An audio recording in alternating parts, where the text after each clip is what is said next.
Hello, my name is Dean Contover. This is the Current Buzz. Today we have Ralph DiBacco. He's going to talk about plumbing. He's a plumber. He lives in town, but I think your office is in Lowell, Mass? Yeah, we recently bought a building at the end of the Lowell connector, just 3 miles away from where we'd always been on Chelmsford Street. Okay. So the opportunity came up to buy our own property rather than rent, and we jumped on it. Okay, but we're still, serving Chelmsford. We haven't gotten away from our clients. Good. That's good. That's good to hear. Hey, listen, this is the second show in regards to Kovac. I just want to let you know that a lot of things have changed, and we're doing this in the studio. So I appreciate you coming in and, no problem. Doing it and everything Thank like you for that. inviting us. Yeah.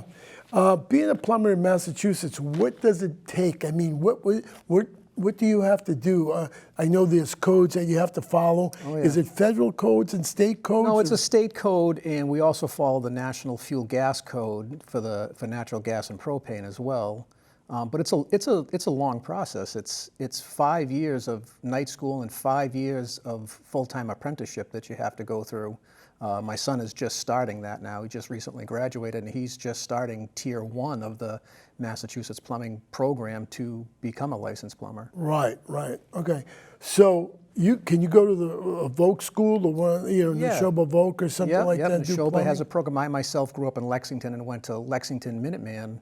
Okay. And their plumbing program there is how I got my start with the schooling process.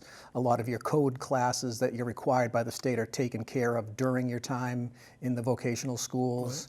Right. So that's a great way to start, and that's how I started with family, working for my father's cousin when I was young, and then when I was going into high school, I already had a year of basically apprenticing because I started with him so young that when I got to the vocational school, I said, hey, you know what, I kind of like that plumbing stuff, and I went right into the plumbing class. Oh, wow, that's great. You know, I mean, so you get certification from Massachusetts, is that my understanding? You get your apprentice card, and you have to serve out your apprenticeship time frame. Back when I did it, it was 3 years. Now the state's upped it to 5 years of apprenticing. You get some time off going to the vocational school, so they count some of your hours working at the trade school towards your apprenticeship. Right. So that really helps out a lot of the kids going through the program. Okay, let's get to the nitty gritty. In fact, I had a bag full of stuff that I wanted to show, but I can't step out of my reach here. So what I want to know is, you do home plumbing, commercial plumbing. What's the difference? We specialize in residential plumbing, heating, and cooling. The biggest part of our business right now is everybody's wanting to upgrade to higher efficient equipment. So we do a lot of work with Navian equipment, high efficient stainless steel boilers and tankless water heaters, and York high efficient heating and cooling equipment. People can get some serious benefit out of upgrading your old heating system. These new systems today can save you 33% off of your gas bill. All right, let's talk about that. Okay, if it can save 33%, how much does it cost to put a system in, and how long does it take you to put a system in? The price can vary. It depends on the house and, and the amount of zones. So there's no way to say it's only going to cost X amount of dollars. Everybody's house is unique, and the situation or the install is unique to each home. So it's hard to give you a broad stroke of a brush. It's not a commodity type of thing. Good point. So you measure the square feet, et cetera, and what the capacity is. Yep. And some of the heaters are, not as efficient as others, and they're cheaper than others. I'll tell you, I would say in the last 10 years, we haven't put a low efficient unit in. Everybody is opting to go high efficient. The cost savings just completely outweigh what you might save a little bit on the initial install with a lower efficient, say 80% unit. Yeah. Those are going away. The federal government wants to ban them altogether and move towards having all high efficient equipment. So that's been in the works. It's coming, that it's going to be federally mandated. What's the difference between having the flume going up out of the top of the house and a lot of them on the side? That's a big thing. It's a big thing, and if you think about it, you need heat to create a draft to rise up and out of a chimney. Right. that's wasted energy. That's just pumping dollars up your chimney. That's just completely wasting gas, wasting energy to have a high enough temperature to get the natural flue gases to float up and through a chimney. Today's new equipment, it's coming out, the exhaust temperature never exceeds, say, 120 degrees, so we can pipe it out through a plastic tube outside. It's basically using up all the energy. There's no waste heat being floated up the chimney to get the draft out. Right. It has to, those angle chimneys out of the house, they have to be above the snow line? Or, Yep, yeah. yep. They're required to be above the snow line. You have to keep them clear of any debris. You don't want to, sometimes people don't want to look at them, so they'll cover it up with a bush. And I tell people all the time, don't plant bushes in front of it. You know, No. these things, these pieces of equipment are very intelligent. They're gonna shut the system down if there's any kind of restriction. So if there's a leaf in front of it, it can cause your system no to go out kidding. and cause a no heat call. Oh, yeah. And you know, a lot of people like geez, I don't want to see that. Well, if you don't see that, then you're going to have no heat. Okay. A lot of people don't know there's 3 systems in the house, right? One is supply of water, Yeah. right? Drain waste, Yeah. and venting. Yeah. Let's talk about venting, because I don't think people think of that at all. There's a vent in your bathroom, or at least coming up from your bathroom up Yeah. through the roof. Yep, there's vents to every plumbing fixture, every sink, Why every is that? toilet.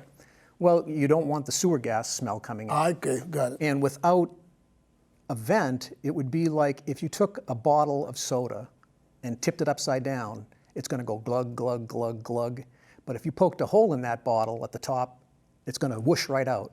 The same applies with the vent through the roof. It allows the drainage to go down without being held back by vacuum. So it Okay. helps all your fixtures to drain properly. Okay. Supply of water. Normal thing, piping. Yeah. What's a 3-inch pipe or going into a house? Or, I would say it all an depends average on the residential ground. home is going to be a 1-inch or a 3/4-inch supply Okay. pipe coming in from the street. Okay. Or you might have a private well system where it's, you know, you have a private well on your property that's pulling up the groundwater. Right. Okay. Yeah. So I mean that's important. Do you deal with the 3 systems or the 3 water districts in town in Chelmsford? Yeah, Do you here- have to deal with them? Yeah, or? here and there, sometimes we get called out, there's a meter that has to be replaced or a supply valve that has to be replaced, and there's some internal plumbing that has to be modified to fit the new meters. So occasionally we do deal with them. I see. Okay. So what happens is you have a meter in the house, right? Yeah. The big important thing, and I realized this, there was an incident in North Andover, and Lawrence with Eversource. Yep. And they said, shut off your gas Yep. main. Yep. And I didn't know where to shut off my main. Sure. And I learned because of that situation. Right. And then I learned that I have a ball shut off inside the house Yep. and one outside the house. Right. All right. It's important to know the shut-off points in one's home Absolutely. because I'll tell you what happened. It happened to a relative of mine. They had plastic tubing under the sink, and that decayed or whatever, or melted or whatever it did, and the water just came gushing out. I experience calls like that all the time. People call me and they're panicked and they're having a flood, and I try to talk to them and say, first go shut off your water, and you wouldn't be surprised. It's amazing to me that people don't even know where their home water meter shutoff is. How to shut the water off in an emergency is. That's I why think that should you're be like here. a thing. I think that should be a thing. Like when you buy the house, you need to know here's where you shut your water off. That's why you're here. Tell me where to shut off the water, in the sink or in So if I get a first. panicked phone call from somebody and Yeah. they don't know where, I usually say, whatever part of your house faces the street, if you have public water, generally the meter's coming in from the street, somewhere from the street. Go down to that part of your basement and you'll see the device coming in through the wall, coming up through the floor. You'll see the meter. You should see a valve. and hopefully that I can talk them through how to turn that, whether it's a dial handle where you have to Right. turn it lefty loosey, righty tighty, Yeah. or if it's a lever type that you have to turn so that the handle is opposing the direction of Right. the pipe, and that's how you know that it's off. Okay. If the handle's in the direction of the pipe, it's on. If it's opposing the direction of the pipe, then it's off. Also, under the sink, bathroom sink, Yep. There should kitchen be. sink, there's There usually... should always be some shut-off valves underneath this, some emergency shut-off valves. Some of them are dials that, again, Right. you turn them to the, clockwise to shut them off, counterclockwise to open them. But a lot of the ones that we install today are more modern, and they're a quarter-turn ball-type shut-off that's easier to shut off. They're shut off. Yeah. Okay, so look under your sink. That's very important. If you look under your sink, you'll see some little Yep. handles, Yep. and that's your shut-off. Those are your two because what happened with my relative, it was just a disaster, and the Yep. insurance company had to come, and it was just hell on wheels. Oh, yeah. And then when they came in, they replaced the piping to plastic. It was copper. Yeah. And do you like copper versus plastic now? The PEX tubing and plastic tubing that's available today has gone through a lot of testing. I prefer copper myself. Okay, so do I. I was taught old school, but Yeah. the code allows us to use plastic, and in some cases, plastic is easier to run when you have you're trying to get through an existing structure. It's easier to kind of maneuver around in an old structure. I have seen the unfortunate thing is sometimes in a house you might have mice, and mice will chew on that plastic pipe, and they'll chew right through it and cause a flood. Oh, So that's interesting. that can be an issue too. I see. Where plastic doesn't break down with the water, chemistry, around this area, we tend to have low pH water, so our water is acidic. And Is that what they call heavy water? No, that's Hard water or whatever? yeah, hard water. That's just a term of whether you're going to have alkaline or an acidic environment in the water. I see. A lot of times we have in this region of the country, anyways, we don't really have the calcium in the ground that they maybe have in the Midwest, where there's a lot of hard water. But to correct the low pH, we add calcium to it, so then we can create a kind of a faux hardness. So what we're really doing is correcting the acidity, and a lot of times you see the copper can break down because the low pH is attacking the copper and dissolving it back to its core state, and that's how you get pinhole leaks in copper. So I see. the plastics work well, that they're not affected by that low pH, but then they have their other. I mean, do they get drawbacks. brittle? I mean, at contact? I mean, Yeah, see, that's they what can. worries me. I don't like Yeah. plastic. I mean, it gets brittle and it can Yeah. crack or whatever Yep, and do yep. things. Temperatures can crack them. Yeah. It's extreme. Especially if you have it in the basement. Yep. That type of thing.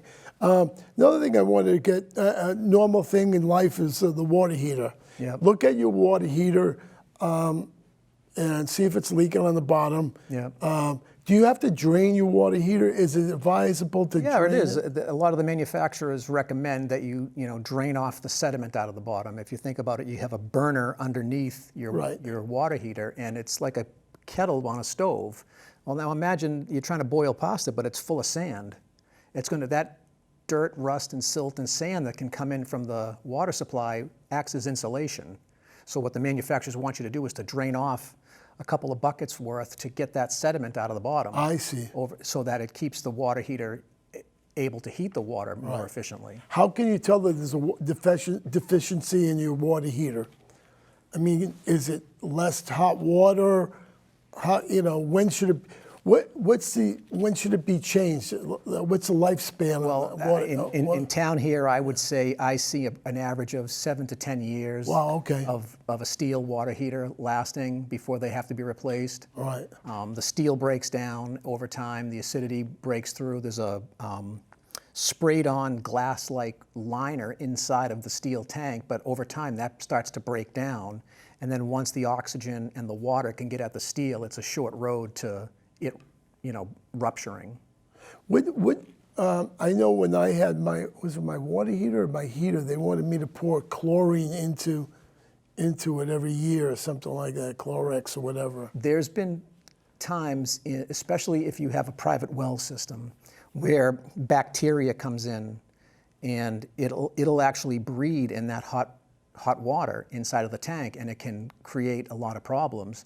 And to sterilize the tank, we have to add chlorine to the tank. See. Okay. Sometimes, in extreme cases, we've had to fill them, 5 or 10 gallons worth of chlorine bleach in them and let them sit for 24 hours, flush them, repeat, and then flush it again to kill a colony of bacteria.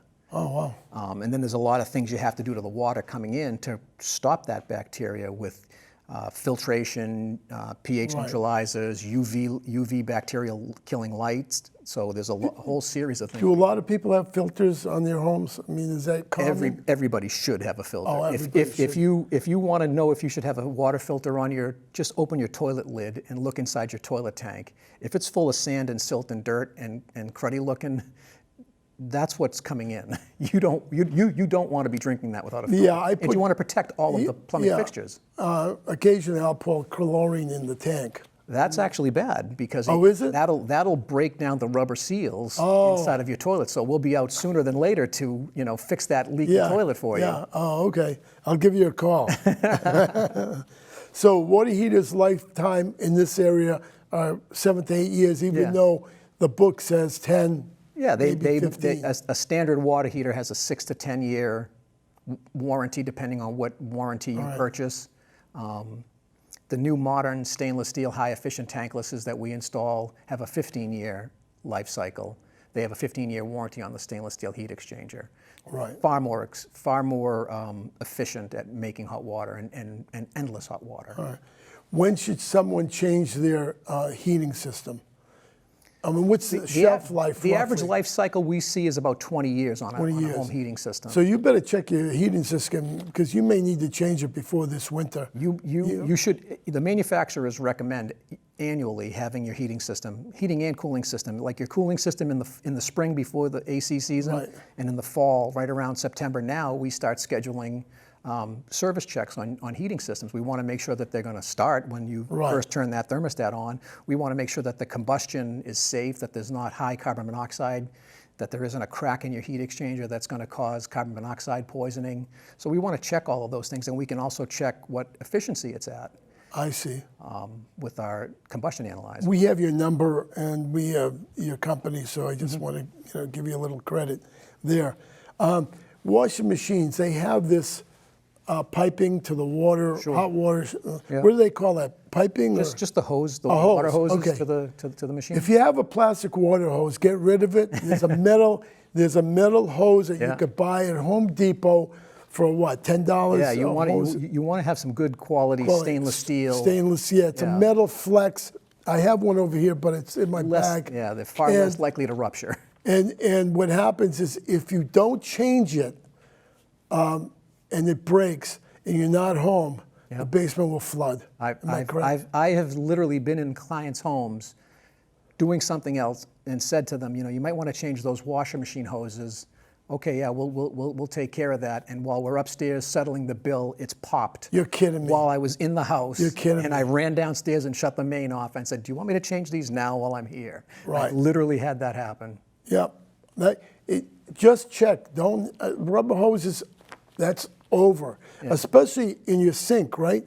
In your sink also, there's some rubber hoses. That's what happened to my relative. They had rubber hoses. Yeah, they didn't have the metal flex. Yeah, a lot check of the that faucets, out. Yeah, a lot of supply tubes going to a faucet are plastic. They can break down. We only use the stainless steel ones today, so we're trying to avoid that. But it happens. Yeah, hoses pop, supply tubes pop. When somebody uses a plunger all the time, what's the problem? Oh my God, it could be so many things. You could have old cast iron pipe that's really porous and the hair is sticking to it and getting clogged. Is there any way to clean it out, or? Well, you can power snake the stuff out. You can route out anything. A snake is a little wire that goes in to the toilet and goes up and around, and you turn it and you rotate it. You could buy one at the local store. It's funny. The most common thing that we see is my bathroom sink is clogged, and 9 times out of 10. There's the little plunger in there, the pop-up we call it, and inside of there's a pivot rod. Well, that pivot rod that makes it go up, the plunger go up and down, always gets covered up with hair. So, unlike me, I haven't had to worry about that in a while, but people that comb their hair over the sinks, that hair is getting in there and it grabs onto that pivot rod. And so many times we have to pull that pop-up assembly out and pull like yards of hair out of there. Right. Speaking of flushing, and there's different water tanks. The old ones used to be, 3.6 gallons? Yeah. And the new ones, 1.6. I had a new one in my home, and I had to flush it twice. Yep. I mean, I think it was so new that there was a problem. So back, I think it was 1988, George H.W. Bush enacted the Water Conservation Act, and he gave a quick deadline to the toilet manufacturers that it had to go from, at the time, it was 3.5 to 1.5, and the manufacturers weren't ready. They didn't have the engineering for it to work properly. They just took 3.5-gallon tanks that were designed to need that many gallons of water to start the cyclone, to get the proper evacuation of all the waste. Evacuation, I like that term. Over time now, today, they can do it with 1 gallon of water, and they flush with no problem. No problem. So today's new modern 1.25, and soon it's going to be 1 gallon per flush. Wow. That they flush phenomenally. So I've seen, since I've been in the business, that when I started off, they were 7.5-gallon flush toilets. They went to 5.5-gallon flush toilets. Then they went to 3.5, and then to 1.5. Wow. And now they're 1.25. Right. Soon to be 1 gallon. If your tank is running in your toilet, look in the back and jiggle the chain. And if that doesn't That's the work, Archie Bunker way, for sure. Yeah. If that doesn't work, call a plumber. That's right. Because your water is you're losing water. I get a lot of calls from people that say, I had a $1,700 water bill, something's leaking in my house. And we go in there with some dye and we find that the toilets are running. And it happens so slowly and you might not even hear it. And it's trickling through the tank, down through the bowl, and you never see it or hear it. Right. Sometimes people will say, I have ghosts in my house. They keep flushing the toilet. And that's really the water levels dropping in the tank enough to activate the water fill valve inside, and it starts to refill. And then it's slowly going down and refilling, and it's activating that water. That much, huh? Yep. And you get this huge high water bill, and the town comes in and says, yep, your toilet's leaking, and you owe that much money because that's your fault. Wow. Even in your tub or anything else, you just have to be very careful. Yep, drips of water, things running. You're wasting a lot of water, and you're going to pay for it. Unbeknownst to some people. Yeah, undetected. I always look to see if there's movement in the water in the bowl. Yep. And if there's movement in the water, that tells me. Oh yeah. I have to look in the tank. And sometimes that movement can be caused by sediment. There might be sand and dirt and silt that got in through the water system, through unfiltered water. Now you got a piece of sand sitting underneath the flap that's trying to seal the water, and it's allowing a little bit of water to sneak underneath. Wow. Yeah. So anything that I didn't ask you, that I have a minute left, 2 minutes left, anything you should tell people what they should do in regards to looking for any leaks or anything like that? You mean a simple thing that a homeowner can do is can open up the lid of their tank and maybe take some food dye. You got some food coloring. Oh, good point. Put a couple of drops of food coloring in it, and then if you see red or blue or whatever color start to come into the bowl, you've got a leak. And you have to address that, or else you're going to be paying a very high water bill. I see. Very good. Anything else that you might suggest? Besides here's the fall. We're coming into the fall. We just came out of a very hot season. Right. How do winterize a house? Can you really winterize? Yeah, I mean, do you mean if you're going away on vacation, or away on vacation or winter, in regards to letting the water drip? I would advise my clients to shut the water main off in their house. Oh, good point. And open up the faucets, relieve the pressure. A lot of people are worried that their heating system, they think that their heating system needs fresh water. Well, your heating system doesn't use fresh water. Right. It's a sealed system, so your heat will still run. If you're going to be away on vacation and you're going to be away during the wintertime, have your house shut the water off at least. Make sure your heating system is fully functional. Have it checked up.